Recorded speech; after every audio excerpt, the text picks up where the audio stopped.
오늘의 사연 시작하겠습니다. 올라오는 사연 챙겨 듣고 있는 29살 남자입니다.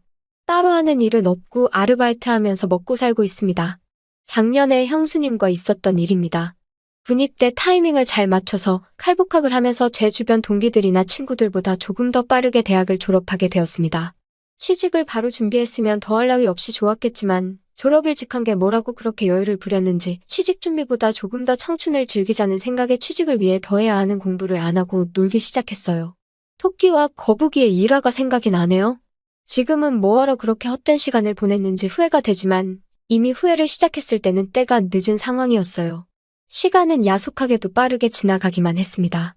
결국 저는 별다른 수업도 없이 본과로 돌아가야만 했습니다. 저희 집이 큰 집은 아닌데 대신에 다른 의미로 큰 집이었습니다. 말 그대로 집이 제일 컸거든요. 덕분에 친척들이 전부 모이기 쉽다는 이유 하나만으로 제사를 저희 집에서 지내고 명절이나 무슨 날마다 저희 집에 모였습니다. 세뱃돈을 받기 위해 내려간 본가에서 처음으로 가족이 아닌 사람이 한 명 섞여 있었어요. 사촌형이 있었는데 결혼을 할 것 같다고 가족들에게 인사를 시키려 예비 형수님을 데리고 왔던 거예요. 저는 형수님을 처음 보자마자 속으로 와하고 탄성을 내질렀습니다. 요즘 잘 나가서 예능에도 많이 나오는 연예인 누구를 완전히 그대로 빼다 박은 외모를 가지고 있었기 때문이에요. 그리고 신기했던 게 친척형이 옛날부터 공부를 잘해서 어머니도 저한테 친척형 하는 거 반만 따라해보라는 잔소리까지 들을 정도로 공부벌레였는데 그래서 당연히 똑같이 고리타분하고 지루한 공부벌레 같은 여자를 만날 줄 알았는데 또 어디서 이렇게 예쁜 여자를 데리고 왔나 싶더라고요. 그래도 잘 보인다고 형수님이 나름 차려입고 왔는데 제사를 지내는 집이라고는 설명을 듣지 못한 건지 치마를 입고 와서 제사 지낼 때 자꾸 눈길이 그쪽으로 가서 아주 혼이 났습니다. 식사할 때도 교자상을 여러 개 붙여놓고 펴서 먹었는데 일부러 형수님 옆에 앉았는데 정말 어쩔 줄을 몰라 하더라고요. 친척형도 자기 와이프 될 사람이 저렇게 불편해하고 있는데 눈치도 전혀 없다 싶어서 제가 방에 가가지고 담요를 하나 가져다 줬습니다. 형수님이 담요를 받으면서 저한테 고맙다고 눈인사를 하는데 형수님의 미모에 그 정도의 눈웃음이면 우리 친척형이 아니라 어디 재벌집 후계자도 꼬실 수 있었을 텐데 싶었습니다. 아무튼 제사가 끝나고 점심 식사까지 끝나고 나니 어른들 몇몇은 거실에 모여서 수다를 떨고 있고 나머지 사람들은 각자 빈방 하나씩 차지하고 낮잠을 자거나 했습니다. 저도 제 방에 가서 쉬고 싶었는데 취직 안 한다고 친척들 입에 오르내리다가 갑자기 잔소리를 듣는 분위기가 돼버려서 어떻게 방에 들어가지도 못하고 나가지도 못하고 벌만 서고 있었습니다. 그러다가 친척형이 전날에 늦게까지 일하고 퇴근을 했고 몇 시간 못 자고 차 끌고 내려오느라 많이 피곤하다고 하여 제 방에서 눈 좀 붙이겠다고 하는 바람에 방까지 빼앗겨버리고 말았어요. 누구는 어디 취직했다더라 하면서 무슨 사돈의 팔촌 이야기까지 하면서 저를 나무라고 있었습니다. 일찍 눈치채고 방에 들어가지를 못해서 괜히 화제의 주인공이 되어버렸고 요즘은 뭐가 비전이 좋다더라, 월급을 잘 받는다더라 이런 이야기를 들으면서 혼나고 있었습니다. 훈수도 당하고 비교까지 당하니까 솔직히 자존심도 많이 상하고 내가 왜 이러고 있나 싶었는데 저희 친누나가 마침 친구 좀 만나고 오겠다고 밖으로 나가다가 갑자기 저를 향한 화살이 누나한테 향하게 된 것이었습니다. 명절날에 어딜 쏘다니냐 하면서 여자가 그렇게 밖으로 돌면 시집을 못 간다나 하면서 저 대신에 누나가 붙잡혀서 잔소리를 다 받아내기 시작한 거예요. 저는 그 틈을 타서 그 자리에서 빠져나올 수 있었습니다. 괜히 제 방에서 자고 있는 친척형을 깨우는 게 아닌가 싶어서 마침 붙잡혀버린 누나 방에서 쉬면 되겠다 싶어서 거실에 있는 어른들한테 최대한 들키지 않도록 살금살금 누나 방으로 향했습니다. 시선은 친척 어른들을 향해 있었고 최대한 살살 문을 열고 들어갔는데 방에 들어가 방문을 닫았을 때 저는 얼음처럼 굳어버리고 말았습니다. 방 안에는 예비 형수님이 계셨고 마침 형수님은 누나가 빌려준 편한 옷으로 갈아입고 있던 와중이었던 거예요. 어른들이 계시니 괜한 일을 만들까봐 형수님은 제가 들어오는 걸 보고도 놀라서 있을 뿐 소리도 지르지 못하는 상황이었던 거였습니다. 그런데 저도 그 순간에는 당황해서 어떻게 할 수가 없더라고요. 밖으로 나가면 나가는 대로 다시 친척들한테 잡힐 것 같고 그랬다가 친척 어른들 앞에 형수님의 이런 꼴을 다 보여주겠다는 생각이 들었어요. 그래서 작은 소리로 죄송합니다 연신 사과를 한 뒤에 고개를 반대쪽으로 돌려버렸습니다. 하지만 고개를 돌리고 눈을 꽉 감고 있었음에도 불구하고 이미 뇌리에 각인된 모습이 감은 두 눈 속으로 선명하게 보이더군요. 거기에 눈을 감고 들려오는 스르륵거리는 소리가 오히려 그 장면을 상상하게 만들어버렸습니다. 이제 괜찮다고 하는 형수님 말에 다시 눈을 뜨고 고개를 돌렸습니다. 매일 누나가 입는 편한 티셔츠에 반바지로 갈아입었는데 옷이 날개라고 하는 말은 다 거짓말 같은 게 같은 옷인데도 형수님이 입고 있으니까 아예 다른 옷처럼 보이더라고요. 하얀색 티셔츠가 얇아서 속이 비치는데 오히려 그것마저도 잡지화보에 나올 법하게 스타일 있어 보였습니다. 형수님이 얼마나 아름다웠는지는 둘째치더라도 제가 다시 밖으로 나가는 것도 애매한 게 현관문이 닫히는 소리가 난 걸 보니 누나도 어떻게 친척들 소나기에서 탈출해서 당초의 목적대로 집 밖에 나간 것 같았습니다. 그러니 제가 나가면 다시 친척들에게 잡혀 잔소리를 들어야 했죠. 물론 형수님하고 단둘이 좁아터진 누나 방에서 있는 것도 충분히 어려운 일이었습니다. 그런데 형수님이 저보고 괜찮다고 방 안에서 소리가 다 들려서 알고 있다고 하면서 자기는 신경 쓰지 말고 방에서 있으라고 하는 겁니다. 형수님한테 친척형은 제 방에서 자고 있는데 왜 누나 방에 계시냐고 물어봤어요. 형수님은 아직 결혼한 것도 아니고 결혼할 사이라고 소개를 해주러 온 건데 어른들 다 계신데 아무리 그래도 한 방을 쓰는 건 아닌 것 같아서 그랬다고 합니다. 친척형이 제가 이 방에 있는 걸 알면 화내지 않겠냐고 물어보니 그건 걱정하지 말라고 하더라고요. 일어나면 연락을 준다고 했다고, 그때 나오면 된다고 미리 말을 맞춰놔서 괜찮다고 했습니다. 형수님도 가만 보니 먼 길 오느라 많이 피곤해 보였고 편한 옷으로 갈아입은 게 낮잠을 좀 자려고 했던 것 같아서 누나의 침대를 양보했습니다. 저는 바닥에 누워도 된다고 하고 바닥으로 먼저 누워버렸어요. 핸드폰으로 뭐 드라마나 영화 같은 걸 보려고 했는데 도무지 집중이 안 되더라고요. 형수님은 피곤했는지 금방 잠이 들었고 새근새근 숨쉬는 소리가 들리니 그 소리가 너무 신경이 쓰였나 봐요. 예쁜 사람은 잘 때 어떤 모습으로 자는지 궁금해서 살짝 고개를 들어서 형수님을 쳐다봤는데 저를 의식한 건지 제가 있는 방향으로 등을 돌린 채 자고 있었습니다. 그런데 오히려 등을 돌린 채 자고 있으니 뒷모습이 보여서 오히려 더 제 몸과 마음이 둘 다 부풀기 시작했어요. 잡생각이 너무 많이 나서 고개를 돌려버렸습니다. 그러지 않으면 큰 실수를 해버릴 것만 같았어요. 그런데 불편한 건 저만이 아니라 형수님도 불편하긴 매한가지였나 봅니다. 제가 바로 옆에 있어서 그런가 형수님도 잠에 들지 못하고 있는 상황이었었나 봐요. 이번엔 제가 형수님이 있는 반대쪽으로 등을 돌리고 누워있어서 형수님이 일어나 있는지 몰랐는데 형수님이 언젠가부터 제 쪽으로 방향을 틀어서 제가 뭘 하고 있는지 봤는가 봐요. 저는 핸드폰을 만지작대면서 영화 하나를 보려고 준비를 하고 있었는데 형수님이 제가 보는 영화를 보고는 그 영화 자기가 좋아하는 영화라면서 아는 척을 하면서 먼저 말을 걸어왔습니다. 피곤하신데 안 주무시냐 물었더니 괜히 저를 배려해준다고 저 때문에 못 자겠다고는 말을 하지 않았고 그냥 서울로 다시 올라가는 길에 차 안에서 자면 될 것 같다고 하면서 아무리 그래도 어른들이 다 계시고 그런데 편하게 잠들 수 없을 것 같다고 말을 하더라고요. 그 말에도 제가 불편할까봐 헤아려주는 걸 보니 형수님은 참 얼굴도 어쩜 그리 예쁜데 마음씨까지 고운지 여태껏 자라오면서 성적도 항상 좋고 좋은 대학 졸업해서 좋은 회사에 취직한 친척형이었지만 한 번도 부러워해 본 적이 없는데 형수님 같은 여자와 결혼을 하게 된다는 걸 생각하니 처음으로 질투가 다 나더라고요. 아무튼 형수님이 잠을 못 이루고 있는 것 같으니 형수님한테 그러면 영화나 같이 보시겠냐고 물어봤습니다. 누나 방에 컴퓨터가 한 대 있는데 핸드폰을 거기에 연결하면 그나마 조금 큰 화면으로 같이 볼 수 있겠다 싶었거든요. 형수님도 흔쾌히 그러겠다고 했고요. 그렇게 주섬주섬 영화를 보기 위해 세팅을 하고 있는데 앞불사 가장 중요한 게 없더군요. 핸드폰과 모니터를 연결시켜주는 케이블이 제 방에 있다는 걸 깜빡해버린 거예요. 자신있게 영화를 보자고 했는데 가장 중요한 게 없어서 난감해져 버렸습니다. 형수님한테 죄송하다고 케이블이 없어서 영화를 같이 못 보겠다고 말을 하는데 형수님이 케이블 이거 말하는 거냐고 하면서 형수님의 가방에서 제가 필요한 케이블을 딱 꺼내더군요. 구멍에 맞는가 꽂아봤더니 딱 제가 찾는 그 케이블이었습니다. 이런 걸 왜 가지고 다니시냐 물었더니 오늘 내려오는 길에 차 안에서 자기도 영화 한 편 보고 싶어서 가지고 왔다고 하는 거예요. 어떻게 우연히 겹쳐서 다행스럽게 제 핸드폰을 연결해서 형수님과 영화 한 편을 보기 시작했습니다. 형수님은 침대에 누워서 보고 있었고 저는 바닥에 누워서 보고 있었어요. 영화를 보는데 바닥에 누워서 책상 위에 있는 화면을 보려고 하니 몸이 많이 베기더라고요. 그래서 이리 돌아누웠다 저리 돌아누웠다 하며 편한 자세를 찾고 있는데 형수님이 그걸 보더니 미안했나 봅니다. 괜찮으니까 옆에 와서 침대에 누워서 보라고 하시더라고요. 그래도 제가 어찌 형수님 옆에 누워있겠느냐 하니까 형수님이 그러면 자기가 바닥에 누워서 볼 테니 저보고 침대에 올라오라는 겁니다. 그런데 또 그건 그거대로 못할 짓이더라고요. 그래서 하는 수 없이 형수님 옆에 자리를 깔고 누웠습니다. 누나 혼자 쓰는 방이다 보니 침대가 그렇게 큰 편이 아니라서 최대한 멀리 떨어져서 누우려고 했는데도 엄청 가깝게 느껴졌어요. 형수님이 뒤척일 때마다 형수님의 오른쪽 팔과 제 왼쪽 팔이 닿았는데 참 그렇더군요. 가까이 몸을 맞대고 누워있으니 향긋한 향수 냄새도 살짝 올라오고 뭔가 이상한 생각이 자꾸 들어서 저는 하는 수 없이 이불을 덮어서 몸을 가려야만 했습니다. 형수님도 참 과감한 게 아무리 제가 형의 동생이라도 그렇지 너무 저를 동생 취급을 하는 게 아닌가 싶었어요. 저도 취직만 안 했다 뿐이지 곧 서른을 바라보는 남자인데 말입니다. 영화가 생각보다 연인 사이가 아닌 남녀가 같이 보기에는 조금 그런 장면들이 많이 나오더군요. 소리를 작게 해놔서 망정이지 밖에까지 들렸으면 오히려 제가 형수님이랑 뭐라도 하는 줄 오해받기 딱 좋은 장면이 나오는 겁니다. 아무리 형수님이 대범해도 그렇지 그 장면이 나올 때만큼은 고개를 돌리고 있더라고요. 장면은 끝날 생각은 안 하고 소리는 더욱 더 대담해지는 것 같아서 제가 냉큼 일어나 영화를 꺼버렸습니다.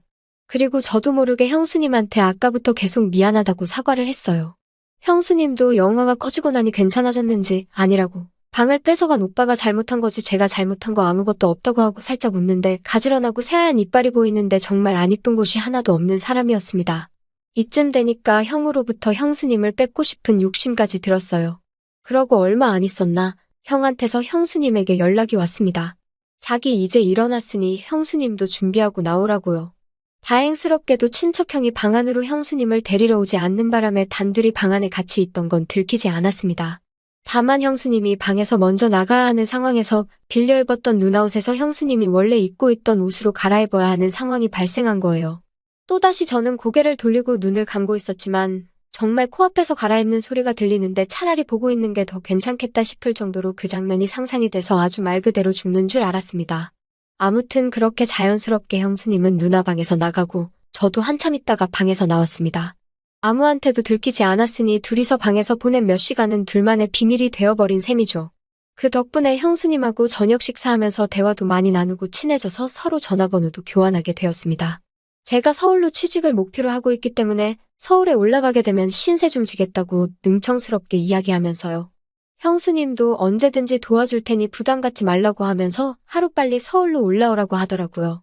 알고 봤더니 형수님도 저랑 똑같이 지방에서 공부하면서 서울에 있는 회사에 합격하면서 서울에는 친구가 거의 없었다고 하더라고요. 그래서 거의 모든 시간을 친척형하고만 보낸다고요.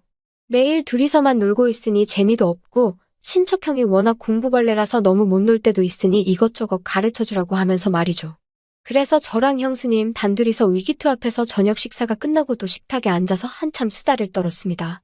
형수님도 이제 더 늦기 전에 출발하는 게 좋겠다고 하고 일어났는데 저 멀리서 보니까 친척형은 거실에서 상 깔아놓고 삼촌들하고 술판을 벌이고 있더군요.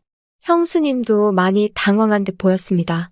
형수님은 운전을 못하는 듯 보였고 친척형도 삼촌들 등살에 주는 술 한 잔 두 잔 받아먹다가 고삐가 풀려버려서 술판이 벌어져버리고 만 것이에요. 형수님이랑 낮에 방에서 단둘이 잠깐 있었고 저녁 식사를 하고 나서도 둘이서 의기투합을 한 것 때문에 형수님이 혹시 나에게도 관심이 있는가 하는 생각을 했는데 형수님이 형을 많이 좋아한다는 생각이 들었습니다. 그 와중에도 술 먹고 있는 형한테 화를 내는 게 아니라 천천히 마시라고 말하면서 자연스럽게 그 자리에 합석을 해서 삼촌들이 주는 술을 넙죽넙죽 받아 마시기 시작했어요. 삼촌들이 특히 짓궂은 게 보통이 아닌데도 그 농담을 다 받아치면서 분위기를 빛내주더라고요. 참 부럽다는 생각이 들었고 저도 나중에 결혼을 한다면 저런 여자랑 해야겠다고 결심까지 했습니다. 그런데 한참 그 장면을 보고 있는데 역시 짓궂은 삼촌들이 형수님을 가만둘 리 없었죠. 일부러 어떻게 술에 뻗게 만들려고 술을 쉴 새 없이 연거푸 계속 따라주는 겁니다. 친척형은 많이 마신 것 같아 보이지는 않았는데 벌써 옆에서 뻗어버려 있었고 형수님 혼자서 삼촌들을 상대해야만 했습니다. 그래서 제가 형수님을 도와주려고 옆으로 가서 형수님한테 집중되는 술을 같이 비우기 시작했어요. 정말 대단했던 건 우리 삼촌들이 주량 하나만큼은 누구한테 접은 적이 없을 정도인데 삼촌들이 술에 취해서 거실에 뻗어버릴 때까지 형수님은 그 술을 다 버텨내고 있었던 거예요. 저는 나중에 합류를 했으니 그만큼 술이 덜 취한 상태였고요. 아무튼 삼촌들은 그렇게 그냥 거실에서 재우고 형님하고 형수님을 제 방으로 옮겨서 재우고 저는 그날 외박을 하기로 한 누나 방에서 잠에 들었습니다. 술기운에 피곤한 몸을 이끌고 누나 방 침대에 누워서 눈을 좀 붙였어요. 그래도 낮 동안 형수님이 누워있었다고 침대에서 형수님의 향수 냄새가 살짝 배어있는 듯 했습니다. 그렇게 술기운에 잠이 들었는데 인기척이 느껴져서 잠에서 깨고 말았습니다. 뭔가 싶어서 숨을 죽이고 있었는데 옅게 느껴졌던 형수님의 향수 냄새가 강하게 나는 겁니다. 고개를 돌리니 제 옆에 형수님이 누워있었어요. 형수님도 술기운이 많이 올라있는 듯 보였고 분위기를 보아하니 화장실을 다녀왔다가 방을 착각해서 낮 동안 한참 있었던 누나 방으로 돌아온 것 같았습니다. 나란히 누워 얼굴이 가까이 있으니 형수님이 코로 숨쉬는 콧김까지 생생하게 전해져 오더라고요. 형수님의 숨결에 술 냄새가 강하게 섞여 기분이 더욱 더 이상해졌어요. 참 아름다운 사람이구나. 왜 친척형을 만나지? 이따금씩 아까부터 생각한 의문이 계속해서 들더라고요. 저랑은 나이차도 별로 나질 않으니 아무리 연상의 여인이라도 저를 먼저 만났으면 어떻게 됐을까 싶은 묘한 질투심도 가지고 있었던 상황이고 말입니다. 더 있으면 무슨 일이 생길 것 같아서 한참을 고민하다가 방에서 나와 삼촌들이 뻗어있는 거실 한 구석에서 저도 잠에 들었습니다. 다음 날 아침이 돼서 형수님은 전날 밤의 상황을 기억을 못하는 듯 했어요. 삼촌들은 새벽녘에 깨서 이미 다 돌아갔고 친척형과 형수님도 같이 돌아갈 채비를 하더군요. 이대로 보내면 언제 또 만나나 싶은 생각이 들었습니다. 친척형은 그렇다 쳐도 딱 하루같이 있었을 뿐인데 형수님을 한동안 못 본다는 생각을 하니 너무 서운하고 아쉬웠어요. 그렇게 친척형네를 보내고 저는 다시 누나 방으로 들어왔습니다. 제 방도 있었지만 형수님이 벌써 보고 싶어져서 방 안에 남아있는 형수님의 잔향이라도 맡아보려 들어왔어요. 그런데 벼랑간 제 핸드폰이 울리더군요. 형수님이었습니다. 내용은 얼른 취직하라고, 그리고 서울에서 보자는 말이었어요. 그리고 형수님이 덧붙인 말은 얼른 서울에 와서 어젯밤에 못한 걸 마저 하자고 하는 겁니다. 취했다고 생각했던 형수님은 사실 제정신이었던 거고 저는 굴러들어온 기회를 제 발로 차버리고 말았던 거예요. 아무튼 그 말이 계기가 되어서 저는 엄청나게 공부를 하게 되었고 원하는 대로 서울에 취직을 하게 되었습니다. 마침 회사도 형수님네 신혼집과 가까워서 친척형이 출장을 간 날에는 형수님과 둘이서 그날처럼 의기투합해서 함께 시간을 보냈어요. 아직도 가족들에게는 비밀로 하고 형수님과는 종종 만나고 있습니다. 꼬리가 길면 밟힌다는 말이 있는데 들킬 땐 들키더라도 저는 이 관계를 쉽게 끊고 싶지는 않네요. 형수님도 딱 이 정도 사이까지만 원하는 것 같아서 그런 부분은 조금 많이 아쉽습니다. 형수님이 언제고 저를 선택할 결심이 서면 저는 그때는 제 모든 걸 걸어서라도 형수님을 행복하게 해주려고 하는 생각입니다. 또 찾아주셔서 감사합니다. 매일 새롭고 흥미로운 사연으로 찾아뵙겠습니다. 구독과 좋아요 잊지 마시고 다음 사연으로 다시 찾아뵙겠습니다. 감사합니다. 한번 흑인에게 간 여자는 돌아오지 않는다는 말이 있습니다. 반대로 한번 연기인 여자를 만난 남자 역시 절대로 돌아오지 못합니다. 연기인 여자와의 궁합은 정말 평생 잊지 못할 정도의 강렬한 인상을 남기는데요. 다른 여자들과는 그저 그런 기억이라면 연기를 만난 남자는 이제 다른 여자는 아예 눈에 들어오지도 않을 거예요. 처음 보자마자 이런 명기를 알아볼 수 있으면 좋겠다만 사실 남자의 코만 보고 그 크기를 가늠하는 것처럼 쉬운 일은 아닙니다. 물론 개인적인 경험상 코가 큰 남자는 대체로 큰 경향이 있는 것처럼 이 여자가 명기인지 어느 정도 추측은 가능한데요. 오늘은 타고난 명기를 알아볼 수 있는 방법에 대해 알아보도록 하겠습니다. 가진 명기를 경험해보지 못하신 분들이라면 꼭 영상 끝까지 시청 부탁드립니다. 우선 명기랑 감싸는 그 쪼임이 좋고 한번 끼면 빠지지 않는 느낌을 주는 여자를 그렇게 부릅니다. 이런 명기는 선천적으로 발전시키는 것이 가능하다고. 하지만 선천적으로 타고난 것을 이기기는 힘듭니다. 동남아 관광을 갔다 온 남자들이, 동남아 여자들이 명기라는 말을 하는 것을 들어보셨을 것입니다. 인종이나 체질과의 관계가 어느 정도 있는 것이죠. 그럼 우리가 있는 동북아시아 명기는 어떻게 구분할까요? 우선 귀와 관련된 속설을 들어보셨을 것입니다. 귓볼 쪽으로 모인 구멍의 크기가 좁을수록 연기라는 이야기가 있습니다. 과학적으로는 아무 상관이 없다는 것이 밝혀지기는 했지만 개인적으로 봤을 때는 일리가 있는 부분입니다. 제가 아는 언니나 동생들 중에 귓구멍이 좁고 가는 사람들의 특징이 있습니다. 그렇게까지 이쁜 외모는 아닌데 유독 남자들이 꼬이고 한번 사귀기 시작하면 헤어지질 못한다는 것인데요. 아마 추측하건대 남자들이 그 맛에 빠져서 정신을 못 차리는 게 아닐까 싶습니다. 물론 과학적인 근거가 없다고 하지만 이 속설은 조선시대 때부터 이어진 것이라 아예 무시할 수는 없습니다. 왕이 궁녀들 중에서 첩을 고를 때 기준으로도 사용했다고 하니까요. 또 다른 특징은 눈매입니다. 남자들도 보면 이상하게 대물로 보. 이는 관상이 있다고들 하죠. 여자들도 마찬가지입니다. 그곳을 보지 않더라도 이상하게 명기 관상이 있습니다. 약간 도화살이라고도 하죠. 단순히 눈이 작은 게 아니라 눈매가 위로 올라가면서 살짝 찢어진 눈을 가진 여자는 명기라는 이야기가 있죠. 물론 눈매만 보고 판단할 수는 없겠지만 이렇게 눈매가 가늘고 올라간 여자들이 명기일 확률이 높다고 합니다.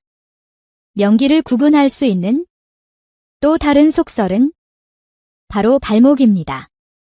복숭아병 위에 발목이 얇고 가늘면 명기라는 이야기가 있습니다. 이 역시 속설이지만 일리가 있다고 생각되는 부분입니다. 왜냐하면 제 주위에 살집이 있어 발목이 두꺼운 여자가 연기인 것은 듣도 보도 못했지만 발목이 얄쌍하고 가는 여자들은 남자들이 잠자리 만족도가 높았습니다. 물론 보통 남자들이 뚱뚱한 여자를 좋아하지 않기 때문에 확률적으로 발목이 얇은 여자가 더 인기가 많아서 그럴 수도 있습니다. 그러면 정말 확실한 명기 구분 방법을 알려드리겠습니다. 이것은 100% 확실한 기준이며 얼마든지 반박 환영합니다. 바로 리듬 체조. 발레를 아주 오랫동안 해온 여자는 높은 확률로 명기입니다.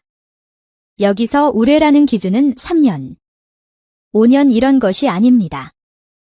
예를 들어 어릴 적부터 리듬 체조를 배우기 시작해 고등학생, 대학교까지 선수로 활동한 여자는 정말 명기 중의 명기입니다. 또 발레도 마찬가지입니다.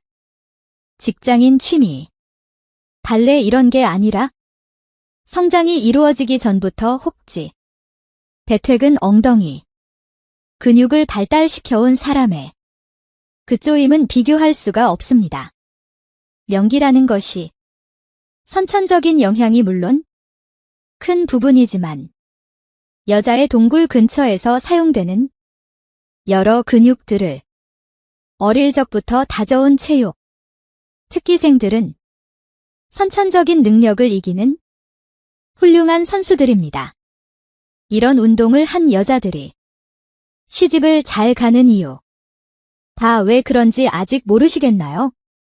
물론 아무리 어릴 적에 날고기는 운동을 했다고 하더라도 나이가 들수록 그 힘이 약해지는 것은 당연한 일입니다. 왜냐하면 몸 전체의 탄력이 감소하고 근육이 느슨해지기 때문이죠. 하지만 분명히 명기란 존재합니다. 같은 남자라도 몽둥이 크기가 다 제각각인 것처럼 여자들의 동굴이 모두 다 거기서 거기인 것 같아도 확실한 차이가 존재합니다. 다만 선천적, 후천적인 능력으로 갖춰진 연기라고 하더라도 나이가 들수록 그 힘이 약해질 수 있으니 여자도 스쿼트나 계단 오르기 같은 운동을 꾸준히 하시기 바랍니다. 남자들도 다 보는 눈이 있습니다. 여자의 거기에 대해서 직접적인 평가를 매기지는 않겠지만 분명히 자신이 느끼는 그 쪼임이 다 다릅니다. 한번 명기에게 간 남자는 외모와 크게 상관없이 돌아오지 않는다는 점을 명심하시고 여자들도 열심히 노력해야 한다는 점 잊지 마시기 바랍니다. 그럼 이렇게 명기를 알아볼 수 있는 방법에 대해 알아봤습니다. 영상이 마음에 드셨다면 구독과 좋아요 부탁드립니다. 왜냐하면 제가 다음에 더 유쾌하고 흥미로운 성 이야기로 찾아뵐 예정이기 때문입니다. 그럼 이만 인사드리겠습니다. 제가 최근에 겪었던 일을 여러분께 조심스럽게 이야기해 보려고 합니다. 평소에 이런 이야기를 잘 꺼내는 편은 아니지만 마음속에 계속 남아 있어서요. 혹시나 비슷한 경험이 있으신 분들이 있다면 공감하시거나 아니면 제 이야기를 듣고 생각이 다르시더라도 가볍게 들어주시면 감사하겠습니다. 저는 43살의 평범한 남자입니다. 이름은 민수라고 할게요. 저는 건설 현장에서 일하면서 하루하루를 보내고 있어요. 딱히 대단한 직업은 아니고요. 하청업체 소속이라 정직원은 아니에요. 일당제로 일하다 보니 비가 오는 날이면 일이 없어서 쉬게 되는데 그럴 때는 솔직히 좀 막막하죠. 쉬는 날이 많아지면 그만큼 수입도 줄어드니까요. 학생 때는 좀 문제아였어요. 고등학교도 제대로 못 나왔고 그래서인지 다른 직업을 찾는 것도 쉽지 않았죠. 그렇게 이 일을 시작한 지 벌써 20년이 넘었네요. 남자들만 우글거리는 현장에서 일하다 보니 연애는커녕 사람 만날 기회도 거의 없었어요. 그래서 지금까지도 혼자 살고 있습니다. 사실 제 외모도 좀 그렇습니다. 어릴 때는 날라리였다고 해야 할까요? 몸에 문신도 있고 체격은 큰데 그게 오히려 사람들한테는 무섭게 보였던 것 같아요. 처음 보는 사람들은 저를 좀 피하더라고요. 이제는 익숙해졌지만요. 그날도 비가 와서 일이 쉬는 날이었어요. 집에서 그냥 뒹굴거리기만 하다가 문득 생각이 들더라고요. 찜질방 같은 데 가서 몸 좀 풀고 오면 좋겠다. 그래서 집 근처에 있는 찜질방으로 갔어요. 요즘은 그런 데가 잘 돼 있잖아요. 온탕뿐만 아니라 사우나와 마사지 의자 같은 것도 있어서 하루 종일 느긋하게 쉴 수 있더라고요. 접수대에서 키를 받고 찜질복으로 갈아입은 뒤 먼저 온탕에 들어갔어요. 땀을 한번 싹 씻고 나니까 몸이 좀 가벼워지더라고요. 그러고 나서 찜질방으로 올라가 보기로 했습니다. 찜질방에는 여러 가지 테마방들이 있더라고요. 그 중에 제일 뜨거운 불가마방을 선택했습니다. 사실 불가마방은 처음이었어요. 들어가 보니까 누울 수 있는 공간이 있고 그 옆에 모래시계가 있더라고요. 한 번에 10분 정도 하는 게 기본인 것 같았어요. 누워서 모래시계를 뒤집고 시작했는데 진짜 덥더라고요. 땀이 줄줄 흐르는데 3분도 못 버틸 것 같은 거예요. 이거 괜히 시작했나? 싶어서 일어나려고 하는데 갑자기 옆에서 목소리가 들렸어요. 덥죠? 깜짝 놀라서 고개를 돌렸더니 제 나이 또래로 보이는 여자가 저를 보고 웃고 있더라고요. 이름은 지연이라고 할게요. 지연 씨는 민낯이었는데 피부도 깨끗하고 눈이 참 예뻤어요. 땀을 흘리고 있었는데도 뭔가 끌리는 느낌이랄까요? 솔직히 말해서 그 순간 저는 좀 멍해졌어요. 사실 남녀 공용 공간이 있더라고요. 저는 그냥 아무 생각 없이 들어왔는데 여자분이 있을 줄은 몰랐어요. 보통 여자분들은 이런 민낯 상태로 남자들 앞에 잘 안 나타나잖아요? 그런데 지연 씨는 그런 걸 신경 쓰지 않는 것 같았어요. 오히려 먼저 말을 걸어주니까 좀 놀랐죠. 네. 진짜 덥네요. 10분은커녕 5분도 못 버틸 것 같아요. 제가 이렇게 말하니까 지연 씨가 웃으면서 그러더라고요. 저도 처음엔 그랬어요. 근데 조금씩 버티다 보면 괜찮아져요. 같이 한번 참아봐요. 그 말에 저도 모르게 힘이 나더라고요. 그래서 다시 누워서 버텨보기로 했어요. 그런데 이상하게도 지연 씨가 옆에 있다는 것만으로도 뭔가 기분이 좋아지더라고요. 사실 저는 평소에 사람들과 잘 어울리는 편이 아니거든요. 그런데 지연 씨는 처음 본 저한테도 너무 자연스럽게 대해줘서 마음이 편했어요. 그렇게 10분을 버텼습니다. 사실 중간에 몇 번이나 나가고 싶었는데 지연 씨가 계속 조금만 더요 하고 응원해 주니까 어떻게든 참게 되더라고요. 불가마방을 끝내고 나와서 몸을 식히는데 지연 씨가 말을 걸었어요. 여기 자주 오세요? 아니요. 오늘 처음이에요. 비 와서 쉬는 날이라 그냥 와봤어요. 아, 그렇구나. 저는 여기 근처에 살아서 거의 매일 와요. 평일에는 항상 이 시간쯤에 와요. 지연 씨는 근처에 사는 동네 주민이라고 하더라고요. 그리고 남편이 있긴 한데 남편이 바쁘고 술 마시러 다니는 일이 많아서 혼자 있는 시간이 많다고 했어요. 그래서 외로울 때마다 이렇게 찜질방에 와서 시간을 보낸다고 하더라고요. 그날은 저도 처음 온 날이라 그런지 그녀와 대화를 나누는 게 너무 즐거웠어요. 그녀가 점심 먹으러 가실래요? 라고 제안했어요. 사실 저는 혼자 밥 먹는 게 익숙한 사람이라 이런 제안이 좀 어색했지만 이상하게 거절할 수가 없더라고요. 그래서 시설 내에 있는 작은 식당으로 함께 갔습니다. 식사를 하면서 그녀에 대해 더 많은 이야기를 들을 수 있었어요. 지연 씨는 결혼을 했고 남편과 둘이 살고 있다고 했습니다. 그런데 남편이 사교 모임이라며 술을 마시고 다니는 일이 많아서 집에 잘 들어오지 않는다고 하더라고요. 그래서 항상 외로움을 느끼고 있다고 했어요. 그 이야기를 들으면서 저는 괜히 마음이 아팠어요. 그녀가 그렇게 외로움을 느끼고 있다는 게 안타깝기도 했고, 한편으로는 저 같은 사람에게 이렇게 마음을 열어준 게 고맙기도 했습니다. 식사를 하면서 대화를 나누는 동안 저는 점점 더 그녀에게 빠져들고 있는 제 자신을 느꼈어요. 식사를 마친 뒤 지연 씨가 몸이 식었네요. 한 번 더 따뜻하게 하고 갈까요? 라고 물어봤어요. 저는 이미 그녀와 함께 있는 시간이 너무 좋았기 때문에 당연히 좋다고 했죠. 그래서 다시 불가마방으로 돌아갔습니다. 이번에는 더운 게 훨씬 힘들게 느껴졌어요. 아, 벌써 더워서 나가고 싶어지네요. 하고 제가 한탄하듯 말하니까 지연 씨가 제 손을 살며시 잡으면서 힘내요. 5분만 더요. 라고 위로해 줬어요. 그 말에 이상하게 힘이 나더라고요. 마지막 10분을 버티고 나서 둘 다 샤워를 하고 나왔습니다. 이제 계산을 하고 집으로 돌아갈 시간이었는데 이상하게 발걸음이 떨어지질 않았어요.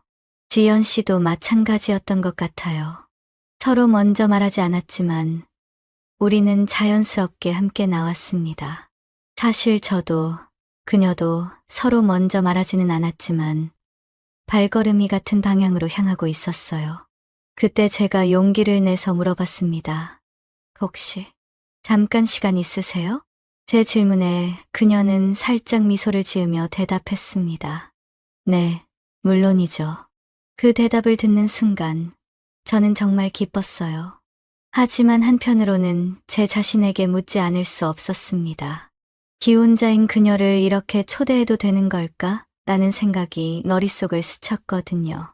사실 그녀가 남편과의 관계에서 외로움을 느끼고 있다는 이야기를 들었을 때 저는 괜히 그녀를 위로해주고 싶은 마음이 들었어요.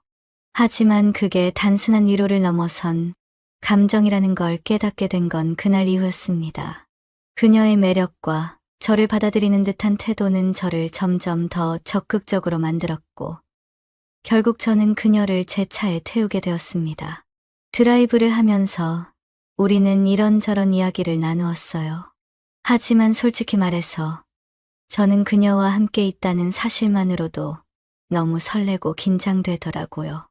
그래서 눈에 띄지 않는 곳으로 가야겠다는 생각이 들어 근처에 있는 조용한 절경 포인트로 차를 몰았습니다. 차를 멈추고 나서 창밖을 보니 정말 오랜만에 보는 멋진 풍경이 눈앞에 펼쳐져 있었어요. 그녀도 창밖을 보며 감탄하더라고요. 오랜만에 이런 풍경 보네요. 정말 예쁘네요. 그녀가 그렇게 말하는데 저는 괜히 그녀를 보며 한마디 덧붙이고 싶어졌습니다. 지연 씨가 몇 배는 더 예뻐요. 그 말에 그녀는 살짝 웃으며 대답했어요. 어머, 기뻐요. 아, 두근두근하네요. 그러면서 그녀는 제 손을 잡아 자신에게 가져다 댔습니다. 자, 만져봐요. 두근두근하고 있죠? 그녀의 장난스러운 태도에 저는 완전히 정신을 잃을 것 같았습니다. 그 순간 더 이상 참을 수 없었던 저는 그녀의 손을 다시 잡고 그녀를 끌어당겼습니다. 그녀는 자연스럽게 받아들였어요. 그리고 우리는 차 안에서 서로를 깊이 끌어안으며 점점 더 가까워졌습니다. 그녀의 피부는 43세라고는 믿기지 않을 만큼 윤기가 흐르고 아름다웠고 모든 순간이 너무나 강렬하고 뜨겁게 느껴졌습니다. 그날 우리는 차 안에서 여러 번 안았습니다. 솔직히 말해서 그 순간만큼은 모든 죄책감이나 현실적인 고민들이 머릿속에서 사라져 버렸어요. 오직 그녀와 함께 있다는 사실만이 제게 중요하게 느껴졌습니다. 그로부터 며칠 후, 저는 평소처럼 퇴근 후 집에 가는 길에 근처 슈퍼에 들렀습니다. 장을 보러 간 건데, 그곳에서 뜻밖의 장면을 목격하게 되었어요. 슈퍼 한쪽에서 누군가와 즐겁게 대화를 나누며 쇼핑을 하는 지연 씨의 모습이 보였습니다. 처음에는 그냥 반가운 마음에 다가가 인사를 건네야 하나 고민했는데 그녀 옆에 있는 남자를 보는 순간 제 얼굴이 하얗게 질리고 말았습니다. 그 남자는 제가 아는 사람이었거든요. 바로 저희 직장에서 현장 감독을 맡고 있는 선배였습니다. 그제야 모든 게 퍼즐처럼 맞춰졌습니다. 지연 씨가 말했던 술을 마시고 다니기 바쁜 남편이 바로 제 직장 선배였던 거죠. 그 사실을 깨닫는 순간 저는 너무 당황해서 얼른 슈퍼를 나와 버렸습니다. 그날 이후로 저는 그 온천에 다시는 발을 들이지 않았습니다. 그녀와의 만남은 너무나 강렬하고 아름다웠지만 동시에 저를 혼란스럽게 만들었어요. 여기까지가 제가 겪었던 이야기입니다. 사실 이 이야기를 하면서도 마음 한편이 무겁지만 여러분께 솔직히 털어놓고 싶었어요. 여러분은 이런 상황에서 어떻게 하셨을까요? 오늘 영상도 끝까지 시청해 주셔서 감사합니다. 구독과 좋아요, 알림 설정까지 꾹꾹 눌러주시면 저에게 큰 힘이 됩니다. 다음 영상에서 더 재미있는 이야기로 찾아오겠습니다. 안녕.